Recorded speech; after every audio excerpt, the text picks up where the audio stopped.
Hello and welcome to WorldCanvass from International Programs at the University of Iowa. I'm Joan Karen. We're coming to you from the Senate Chamber of the Old Capitol Museum here in the central campus of the university. The focus of this WorldCanvass series is climate change and the long-term health of our planet and ourselves. In this segment, we'll address climate issues, sustainability, and conservation as they relate particularly to Iowa.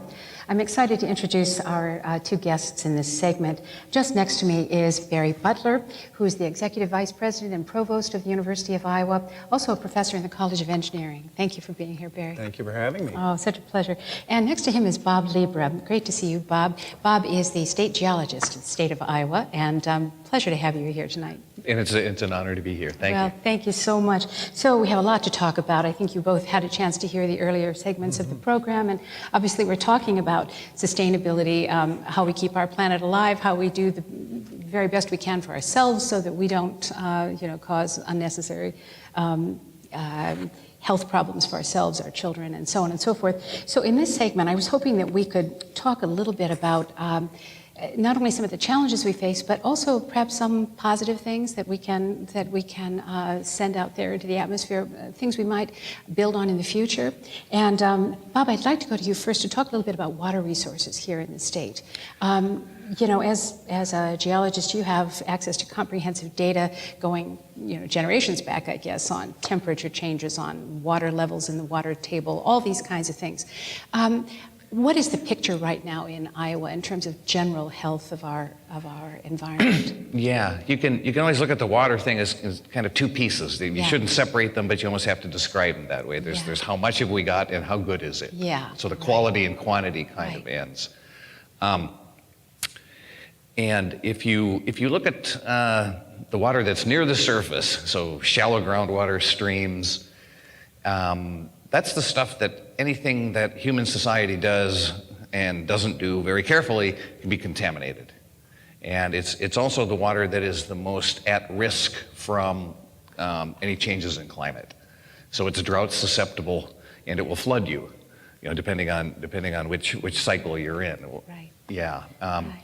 And we have deeper groundwater supplies that really don't care what's going on at the surface. The water's tens of thousands of years old, but it's also not being replaced. Mm-hmm. So you have long-term kinds of issues.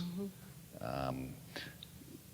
We have, at least I will say, in the last 5 or 10 years, started taking a much better look at that water quantity end. We have a long ways to go, but there has been a better start to go. This is where we're heading into the future, and it looks good here and not so good here, things like that. Mm-hmm.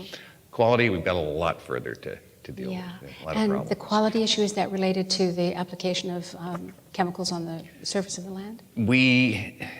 2/3 of Iowa's land is in a corn and soybean rotation.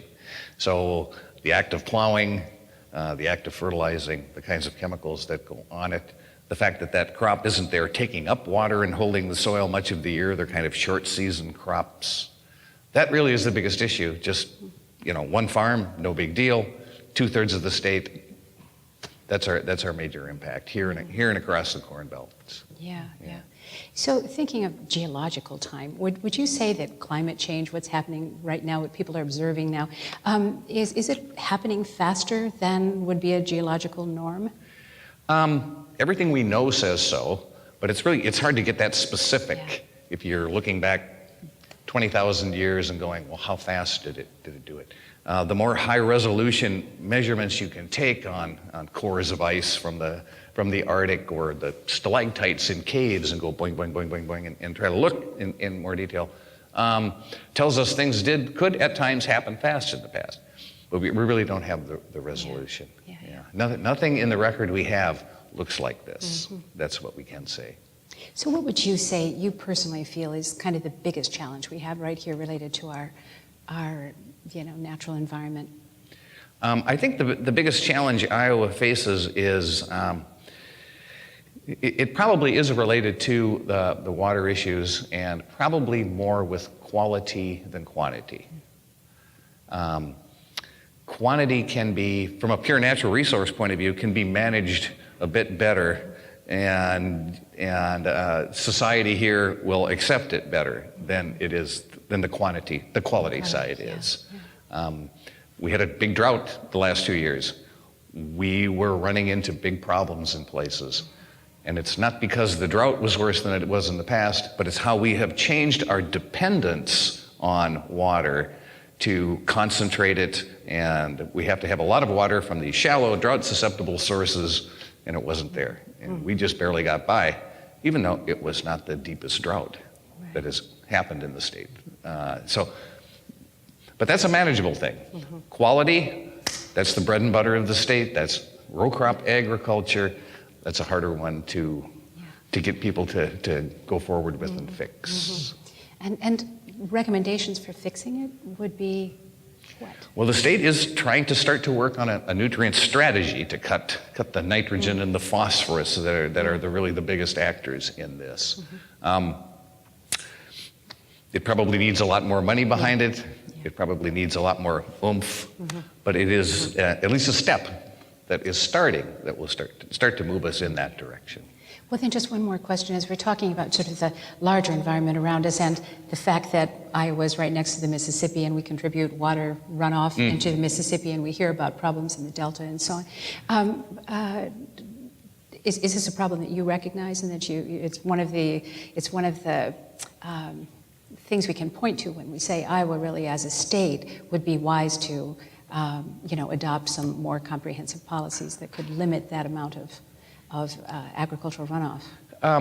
Yeah, and that really is the link back to a lot of this nutrient strategy is the impacts on the Gulf of Mexico and the concept that Iowa should reduce the amount of the nutrients in the water by about 45%. Now you start looking at how you do 45%, and the conversation gets very quiet then, and people are, it kind of slows things down because that's a lot. I would imagine that suggests different kinds of crops, perhaps, that farmers might be thinking of different things to plant or certainly different ways to plant them? They're mostly thinking about just different ways to manage the corn and soybeans. That's what they're used to. That's what the equipment is set up for. That's what they're good at.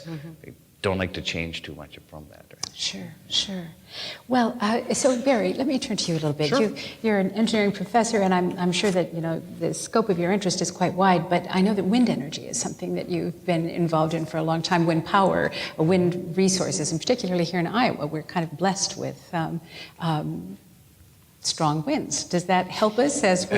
Absolutely. You heard Bob refer to the Corn Belt. Well, we also live in the Wind Belt, and that's a region of the country that pretty much is defined as from the Minnesota-Canadian border down through the central plains into the panhandle of Texas. And if you know your geography, Iowa sits right in the middle of that, and we actually have some of the best wind in the country when it comes to a combination of not just the wind resource, but as Bob is defining, the land. The land is fairly flat, and those things combined create at least a resource, wind, that has been harnessed over the years in many different ways, and most recently in the last 10 or 15 years. Yeah, give us a little history on that. How has wind energy as a resource we might kind of bank on in the future, how has that developed over this last couple of decades? Sure. Well, actually, I'd go back before that. I'd go back to the early 1900s. If you think about, your grandparents' farm or looking out in the Iowa landscape, perhaps in the early 1900s, mid-1900s, a lot of farms relied on the small, what are referred to as wheeler-type turbines to pump water, for example, for the cattle. You used to see them at the train stops. You'd see them for pumping water up into the tanks so they could fill the steam engines. And so that era, and if you think about Iowa landscape, you do associate that with rural landscapes.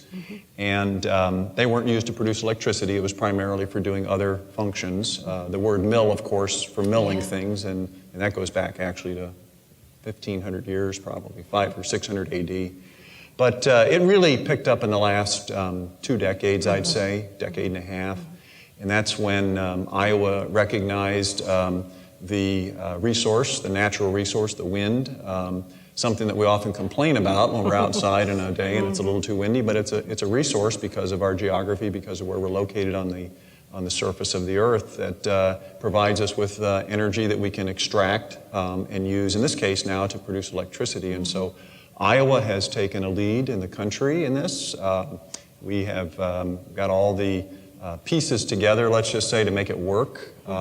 We also have the natural resources, I said, and so if you look at Iowa today, we're producing about 25% of our electricity is coming from wind. Really? It surprises a lot of people. We're the #1 in the country. In terms of total capacity, we're third only behind Texas, which is really a leader not just in the U.S., but in the world. In California, we seem to fight with California on and off from year to year, but that's a good fight because they're very progressive in wind as well. But Iowa is regarded around the world as a place that's really harnessed the wind.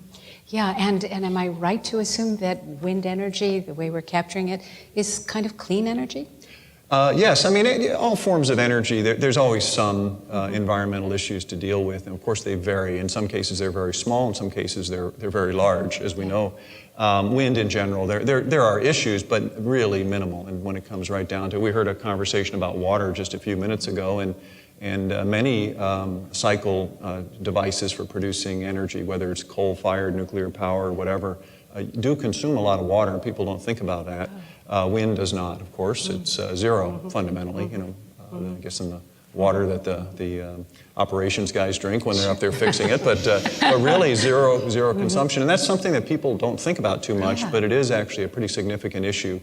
So in general, very clean. I think if you look back into the 1980s when wind really started taking off, commercial wind or large-scale wind in California, there were a number of issues there that people just didn't think about, where they were located, issues with migratory avian species, birds and that. And like anything, you learn over time. And if you look at the projects that are going in now, they do environmental assessments. That's part of the engineering work that has to be done.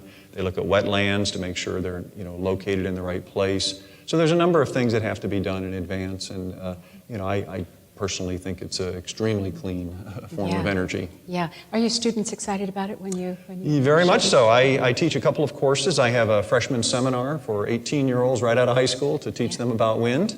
And then I have a graduate level course in engineering that gets a little more technical and really digs into it. But I try to keep those courses, even the engineering course, a little broader in terms of trying to get them to appreciate more than just the technology, which of course is the focus of this event today. Yeah. Well, we're talking, of course, about art and science and whatnot, and if anybody's ever walked through a museum where there are Dutch masters, you see windmills, you see wind energy represented somehow, whether wind energy or just pumping sort of operation. But how have, in terms of wind, how have the arts represented this over time? Do you know? Well, it's kind of interesting. I got into it because I was, like a lot of people, I was driving along the highway in Iowa, and I just, I found myself staring at these wind turbines, and I like them. I think the slow motion, the beauty of them, and the landscape, attracts me, and you find yourself staring at them and not at the road in front of you, so it creates a bit of a problem. I think everybody's seen that, but so I started looking into some of the history, and of course, as you mentioned, in the 1800s or so, you see some of the masters. You see Monet, in the late 1800s. A lot of paintings in Holland where the windmill, that's what's called the Dutch style windmill, the traditional one that you're probably familiar with. Those found their way into the landscape in many cases. And it's kind of interesting because it was viewed as, obviously at the time that he viewed it as, and others who painted him viewed it as an interesting piece of machinery, fundamentally, in the landscape. And you think about that, going out and taking a landscape and putting in some piece of machinery there. Well, it has some beauty to them, I think, and of course that's proven over time. Those are obviously very well-regarded paintings. You think of Pablo Picasso and Don Quixote. You see the little windmills and in there they're just sort of the little sort of stick figures actually in the background. So I have my students actually do wind art, and that surprises them. I asked them the first day of class, they thought they were taking a course on wind energy. They are, but I said, I want you to bring to class some piece of art that has wind inspiration. And I said, that's it. I'm not going to give you any more guidelines. You go out and find something that you like and come to class and explain to the class why you like it. And you can see the looks on the faces of, oh boy, this is not what I signed up for. But it is so much fun. I I'm thinking, okay, they're not going to be able to explain why they like it. They're just going to pull something off the internet, show it, and get out of class. It's not the case. It is really fun. A young lady just last year showed a sort of old Dutch-style windmills, and to her it reminded her of her grandparents' farm, or something like that. And so it really is fun to go through that experience and have them explain why they like it. Yeah. So this whole earlier part of the program, the Crossroads project and the interdisciplinary and intellectual with art, music, and whatnot, it makes sense to you. I mean, it really... It does, because when you're in technology, which is my background as you introduced me, you really do have to appreciate the fact that you're not just making a machine. You have to think about how it fits in with society. Do people accept it? Can you make it more attractive? Can you do things that allows it to perform a function? And if you think of windmills, the word mill originally was to mill. Yeah. If you go back, it was Persia, and then Persia, now modern-day Iran. But in the 500, 600 period, they were milling the products to produce food, pumping water, doing functions that needed to be done to survive. But yet, you look at it and you say you want people to appreciate it. And so that's what I'm trying to get across in the students. Yeah, that's great. Do you have the same sort of feeling when you're out, driving somewhere, you're looking at something related to, we'll just talk about water again. What goes through your head? You have water and landscapes. Yeah. And a lot of art takes those kinds of things into account. Yeah. And it also shows how people relate to the water and the landscapes, whether it's their cities, whether it's their activities. Yeah. And if you look at the kind of applied geologic, hydrologic science that I've spent a lot of my time doing, it's what are people doing on those landscapes? Yeah, right. Do they work for what those people are doing? Right. Are those people doing bad things to to that water and landscapes? And it all goes together. I was just looking back through some old material today from some of the old original state geologist reports back at the turn of the last century. Yeah. And some of the original old print, in the little glass slides. I can't remember what they call them now. They're about this big around. And the drawings they did back then were incredible. And people have tried to find and locate and get to the same point and go, this is what this looked like in 1894. What does it look like now? So those kinds of Yeah. What do you think as we move forward? I mean, do you feel that our society or society at large, if we could just dream up what that society is, do you think people are kind of getting it now that, yes, we want to live comfortable lives. Yes, we're used to many of the things we're used to, and we look for new improvements all the time. But that there is also this responsibility to really think about it when we're using energy, or not turning off lights, or, using water in very, very wasteful ways, even when we know that these resources are limited. Do you think that those messages are getting through in today's world? I do. If I could start, I do. And I think a lot of it, it varies, obviously in terms of the audience. We, of course, live on a college campus, and we see a lot of students, and you do see a lot of it there. It's not 100%, it's not perfect, but you do see an appreciation for things that perhaps they might not have had when they came to school.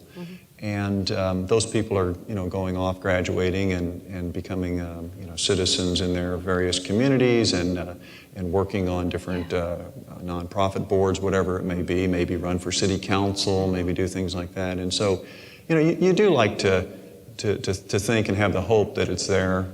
One of the exercises I do in my first year class is I ask them to break up into groups of 4, and they're the city council for small town Iowa. Oh, very and the good. City does not have an ordinance about wind energy, and yet there's some people who live in the city who want to put up a windmill, to generate electricity or do something. Develop guidelines, develop ordinances. I put them in the position of thinking about it as a leader in a community. And what would they do?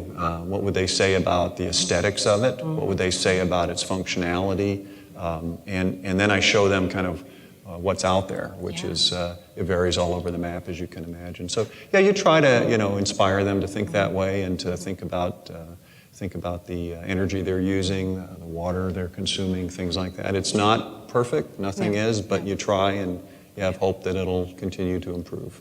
Well, I love it that you've mentioned the aesthetics of the machine because that is such an important part of sort of human interaction. Everything that's around us, I think many people do.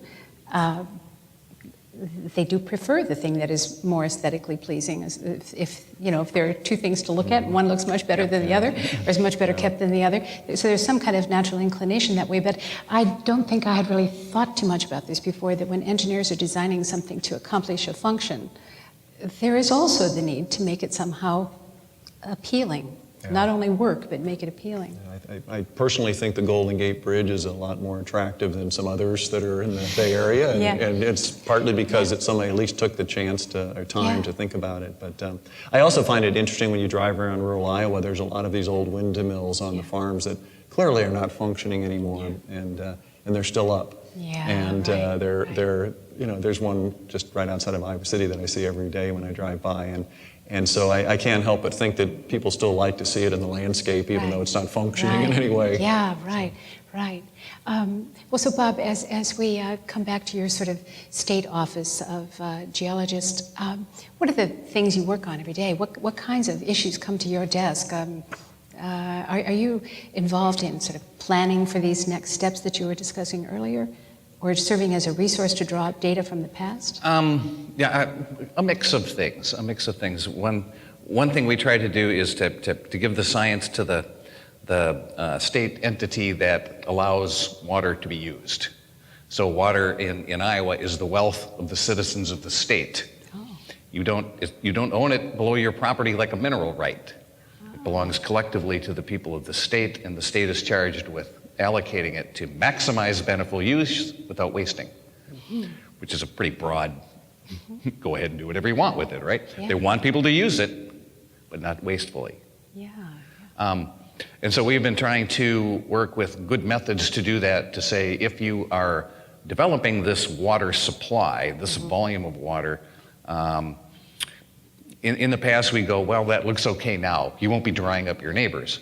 Yeah. Now we're looking at techniques to go, 50 years from now, this won't be working. Or 20 years from now, it won't be working. And many times, if it's a town or a big industry and they want lots and lots of water, that's a big investment.